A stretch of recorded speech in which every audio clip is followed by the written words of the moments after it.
I guess from the lessons that you've heard and learned in the wellness space, if somebody's listening to this and they're like, they want to start a wellness company, like what are some of the things that you've heard that are maybe roadblocks, stumbling blocks that somebody that's just starting now could maybe avoid? Like, what's some advice that you've heard that maybe would be helpful for somebody in that kind of starting point of their journey? Yeah, I mean, I think that in this day and age, distribution is king. I mean, you Mm, have to understand what your distribution is going to be. You can have a great idea and a great product, and that can get you to a certain point, but understanding how you're going to get the word out on those sorts of things is really important. It's so loud out there.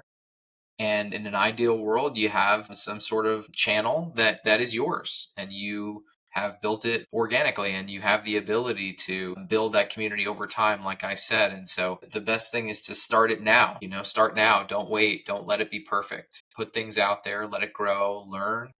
And I still think that there's room for being connected to science, being connected to studies, being connected to ways to validate what it is that you're doing. I think that's easier now than ever. You don't necessarily have to go through 3-year clinical trials depending on what you're doing. And I think, surrounding yourself with other people who have done it before. I think it's important to go in eyes wide open. And I think one of the best ways to do that is to talk to people who have done it, because I don't want people to lose their enthusiasm, because that's where a lot of entrepreneurship comes from. But I want people to be motivated and inspired by more than just heart. Because I think a lot of people come into this space and they want to build something because they're so passionate about it, which I love.